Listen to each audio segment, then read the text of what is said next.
Realmente cuando llega la Navidad, creo que a todos, no sé cómo llamarlo, hay como un espíritu navideño. Me llamó la atención que en algunos lugares del mundo, uno de ellos en España, han querido o quieren borrar todo lo que sea que diga Navidad. De manera de que no se borra lo que es fiesta judía, no se borra lo que es fiesta musulmana, no se borra lo que es fiesta de todo tipo, excepto lo que es fiesta cristiana. Y le han cambiado, ya no ponen ni siquiera felices fiestas, ponen un cartel avisando que es feriado y todo lo demás, de manera que la fuerza de una pequeña minoría afecta a la mayoría. Pero yo digo, el espíritu navideño sigue estando vigente, el Señor sigue estando presente y creo que todos disfrutamos de este tiempo tan lindo de Navidad. Y el tema que quise mencionarles hoy es la Navidad según el Evangelio de San Juan. ¿Ustedes han encontrado alguna referencia a la Navidad en el Evangelio de San Juan? Hola. No, empieza con el principio era el verbo y el verbo era con Dios. Sí, parecería que no, pero está lleno de referencias a la Navidad, aunque no lo crean. Ustedes saben que los dos evangelios que mencionan específicamente el nacimiento y la adolescencia de Jesús son Mateo y Lucas. Marcos comienza desde el bautismo de Jesús, no dice nada de lo anterior. Y Juan arranca de entrada con la Navidad, aunque no lo crean.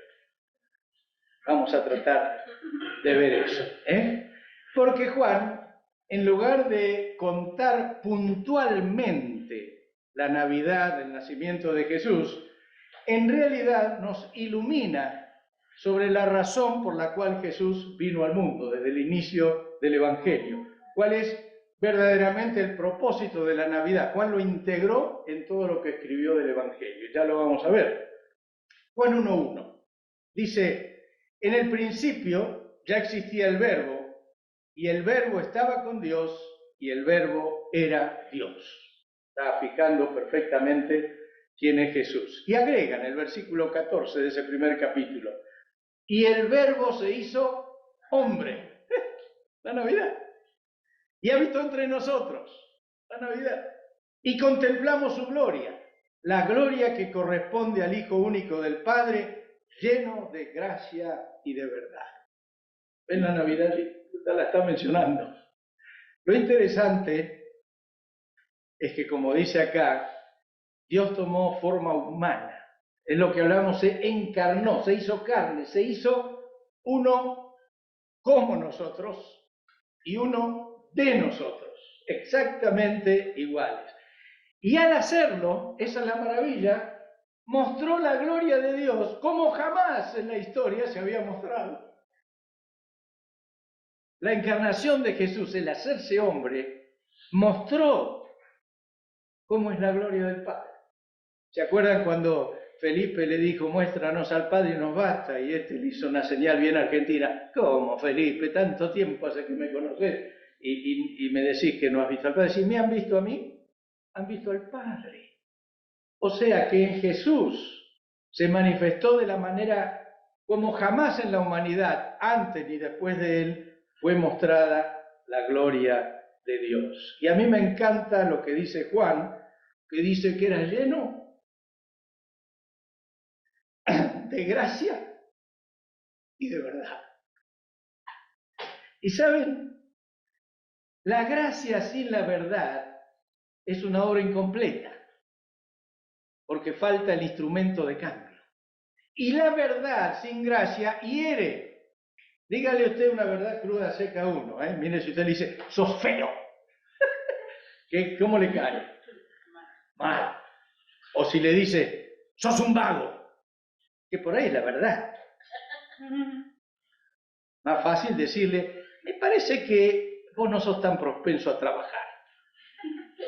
Uno le dice con gracia.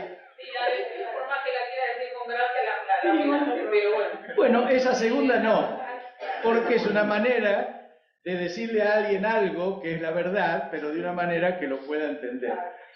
Y lo que ha hecho Jesús siempre es precisamente venir con la verdad, pero lleno de gracia.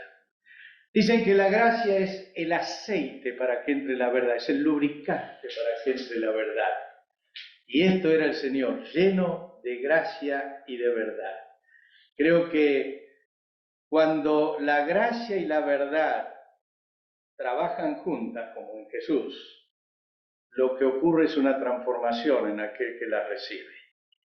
Por eso es tan importante también en nuestras vidas pensar siempre, cuando tenemos que comunicar una verdad, que sea con gracia. Algunos dicen, bueno, yo soy así, digo las cosas como son. Claro, pero eso es pensar solo en vos mismo. Vos decís las cosas como son, pero lo que estás haciendo, en vez de favorecer a uno, estás hiriendo a todo el que le hablas.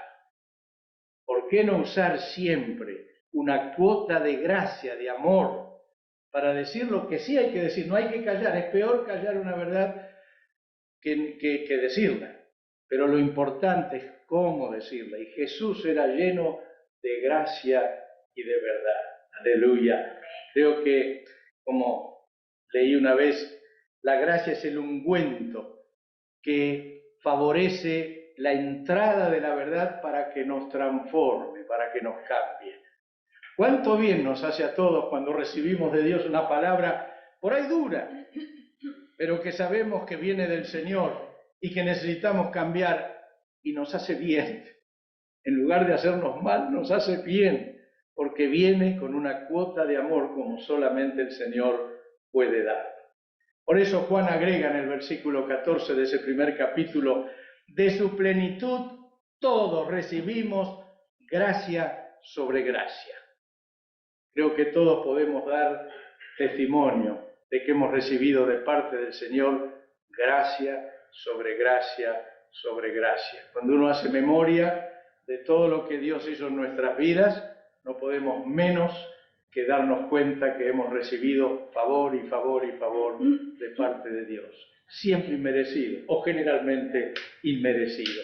Por eso, ese es el mensaje de la Navidad en el Evangelio de Juan. Que Dios Hijo, quien es Dios y quien estaba con Dios, nació en este mundo, se hizo carne, se hizo uno con nosotros para revelar a Dios de un modo jamás visto ni siquiera pensado por mente humana alguna. Por eso Juan habla de la Navidad de una forma distinta a los otros evangelios. Jesús nació para dar a conocer en forma práctica la gracia de Dios. No quedó en un enunciado teológico, sino que Él vino en persona. Y dice Juan, el versículo que todos conocemos también, Juan 3, 16 y 17, tanto amó, otra versión dice, de tal modo amó Dios al mundo que dio a su único Hijo, para que todo aquel que en Él crea no se pierda, sino que tenga vida eterna.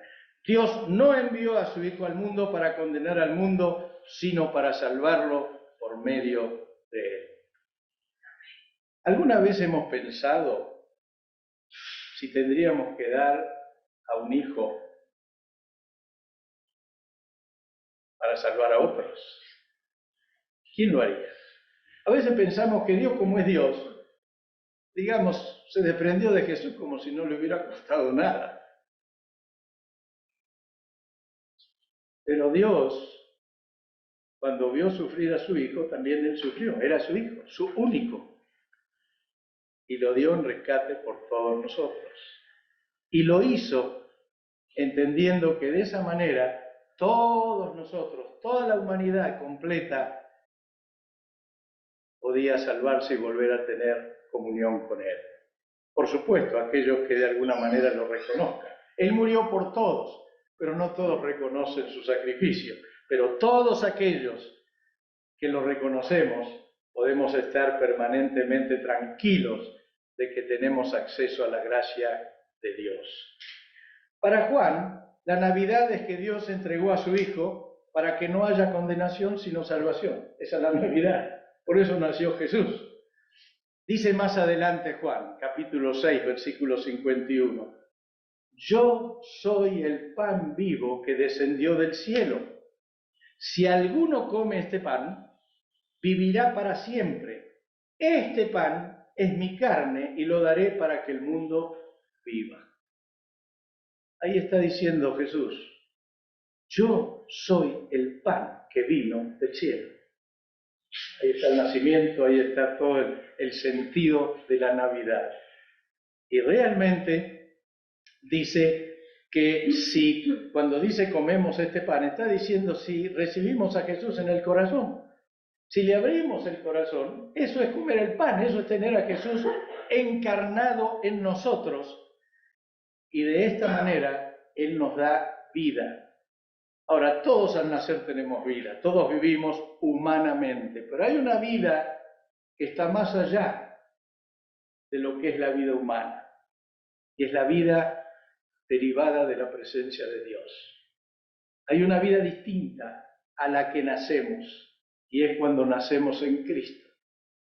Esa es la vida que nos vino a dar Jesús al encarnarse por nosotros. Jesús nació para que podamos poseer la verdadera vida, la que proviene de Él. Cuando Él le dijo a Nicodemo, te es necesario nacer de nuevo, no entendió el otro, aunque era un religioso. Sé cómo nacer, ¿no? ¿Qué voy a meterme otra vez en el vientre de mi madre? No. El que no nace de agua y del Espíritu no puede entrar al reino de Dios. Hay una vida distinta a aquella con la que nacemos. Y es la vida que el Señor incorpora en nosotros cuando viene a vivir en nosotros. Y entonces tenemos una percepción que no tenemos de otra manera. Entonces podemos entender lo que Dios nos habla. Entonces podemos captar lo que dice la Biblia. Porque es la vida de Dios viviendo en nosotros. Para eso vino Jesús. Juan nos hace ver que la Navidad es un recordatorio que Jesús quiere nacer como Dios en nuestro corazón para impartirnos esa vida, la verdadera vida que trae salvación. Juan también relata, en capítulo 18, versículo 37, que cuando Pilato lo interpela, ¿se acuerdan? Cuando le pregunta si era rey y demás, Jesús le contesta, entre otras cosas, yo nací y vine al mundo para decir lo que es la verdad. Y todos los que pertenecen a la verdad me escuchan. El pobre Pilato recuerda cómo quedó, ¿no? ¿Qué es la verdad? Como dice, lo dejó sin palabras. Pero es interesante que Jesús, ahí está otra vez el sentido de la Navidad metida en el Evangelio de Juan. Yo vine al mundo para que ustedes sepan lo que es la verdad, para que diferencien entre la mentira y la verdad, para que diferencien entre la oscuridad y la luz. Para esto vine, le dijo Jesús. Y dice, todos los que pertenecen a la verdad me escuchan. Como diciendo, la verdad la oyen todos, pero no todos responden. Pero los que le escuchan aprenden lo que es la verdad. Aquí Juan manifiesta otra vez su modo de anunciar la Navidad. Yo nací y vine al mundo. No cuenta específicamente el nacimiento, pero está diciendo qué ocurrió en la Navidad. ¿Cuál fue el efecto de la verdad que Jesús vino a manifestar al mundo? También lo dice Juan, capítulo 8, versículos 31 y 32. Dice, si se mantienen fieles a mis palabras, serán realmente mis discípulos y conocerán la verdad, y la verdad los hará libres. Cuando Jesús habla de conocer la verdad, no está diciendo conocer el concepto etimológico, el concepto que el diccionario indica que es la verdad, sino está diciendo el que me conoce a mí. Jesús es la verdad, Jesús es la palabra. No es un concepto teológico, no es un concepto filosófico, es una persona, Jesús, la verdad de Jesús. Y dice que si conocemos esa verdad es la que nos hace libres. Libres aún estando presos, libres aún estando pasando un momento difícil, libres aún estando en situación económica mala. Porque la libertad interior es anexo, es algo más que no tener dificultades, es algo más que no tener problemas, es saber interiormente que somos libres, que somos salvos, que tenemos vida eterna. Por eso dice, si conocen la verdad, esa verdad los hace libres. Es una libertad difícil de explicar, porque no se trata de no estar esposado o no tener una dificultad. Se trata de que interiormente tenemos plenitud de vida.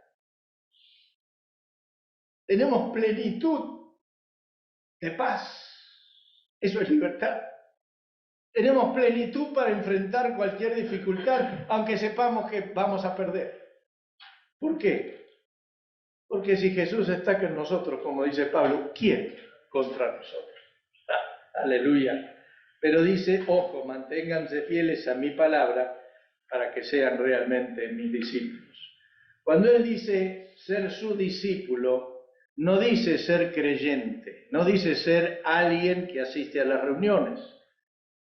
El discípulo era alguien que seguía las instrucciones de un determinado maestro.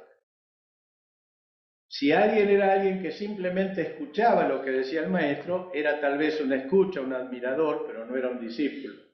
Discípulo es alguien que sigue aquello que Jesús pide que vivamos. Por eso dice que son mis discípulos, porque son fieles a mis palabras, esos conocerán la verdad y esa verdad los va a hacer libres. Para Juan, el significado de la Navidad es que Jesús vino al mundo para ser testigo de la verdad de una forma jamás vista en la tierra, ni jamás imaginada por ningún ser humano. Por eso, él escribe algo que le oyó decir a Jesús en Juan 14:6. Dice, yo soy el camino, la verdad y la vida. Jesús es todo. Es la puerta de entrada al reino de Dios. Es el camino para llegar a la meta, que es conocer a Dios plenamente. Y es también la verdad que nos revela qué somos y para qué estamos y por qué vivimos. Yo soy el camino, la verdad y la vida. Siempre me imagino, los apóstoles tuvieron la suerte de estar 3 años con Jesús. ¿Usted se imagina lo que es estar 3 años comiendo, durmiendo, caminando, siendo enseñados, siendo retados? Una vez había uno ahí que echaban demonios y decía, Señor, ¿quieres que mandemos fuego del cielo a esto? Creo que cuando no lo dejaban ir a Samaria, me parece, ¿no? Los muchachos eran, digamos, buenos guardaespaldas de Jesús, ¿no? Querían mandar fuego para matar a todos los enemigos. Sería lindo que nos dé 5 minutos de permiso para hacerlo, ¿no? O 3 por lo menos. Con 3 minutos me alcanza. ¿Eh? Con 1 también, sí, por lo menos apuntaría así. Final feliz. El Señor le dice, ustedes no saben de qué espíritu son. Ustedes no saben de qué espíritu son. El Señor quiere que lo conozcamos como el Dios que sana, que perdona, que levanta. Claro, usted mira, pero algunos no lo merecen, pero claro, y vos tampoco y yo tampoco. Pero por la misericordia de Dios lo hemos recibido y necesitamos hacer lo mismo como Él hizo con nosotros. Jesús nació entre nosotros para vivir una vida perfecta y sin pecado, para después morir por toda la raza humana. Qué interesante, Juan dice, cuando cuenta todo esto, lo escuchó de Jesús, Juan, por eso lo puso en el Evangelio. En una de sus cartas, Juan dice, lo que hemos visto, lo que hemos oído con nuestros propios oídos, lo que nuestras manos han palpado, como diciendo, nosotros no estamos inventando una historia. lo oímos directo de Jesús, lo conversamos directo con Él, lo escribimos porque Él lo dijo. Fíjense algunos que dicen por qué la Biblia hay que creerla. Muy fácil. Tenemos directamente lo que estuvieron con Jesús. No hay en toda la humanidad uno que haya estado con Alejandro Magno, con Cicerón, con, qué sé yo, cualquiera de los célebres de la humanidad y que haya dejado escrito algo para nosotros. Pero nosotros tenemos el testimonio directo de los que vivieron con Jesús, y esa verdad es la verdad que tenemos aquí, que hoy estamos sencillamente mencionando algunas de ellas. Jesús se encarnó, se hizo humano y habitó entre nosotros con el fin de dar su cuerpo por la vida del mundo. Nosotros, como pecadores, podemos recibir gracia sobre gracia de su plenitud, porque Él vino a morir, a sustituirnos en el castigo que nos correspondía por nuestros males. Y con eso evitó nuestra condenación. Él murió en nuestro lugar, Él pagó la deuda que teníamos nosotros. A tal punto fue tan real, Jesús nos hizo el muerto en la cruz. Jesús murió realmente en la cruz y gritó un poquito antes de morir: Señor, ¿por qué me abandonaste? ¿Ustedes se imaginan a Dios Padre viendo a su Hijo morir, sufrir y tener que dejarlo, abandonarlo porque Dios no tolera el pecado? Tremendo, uno no imagina todo eso. Dios lo estaba mirando. Y sin embargo, para cumplir la justicia y que nosotros pudiéramos ser salvos, se retiró. Y es interesante que Jesús no perdió la fe, aun cuando estaba en ese desierto, en la cruz, con todo su sufrimiento, terminó diciendo: Padre, en tus manos encomiendo mi espíritu. Y murió. Aún siendo abandonado por el Padre, no perdió la fe. Creyó: mi Padre sabe lo que hace. Y con eso nos redimió a todos nosotros. Humanamente hablando, todo esto se inicia desde el nacimiento de Jesús, o sea, en la Navidad.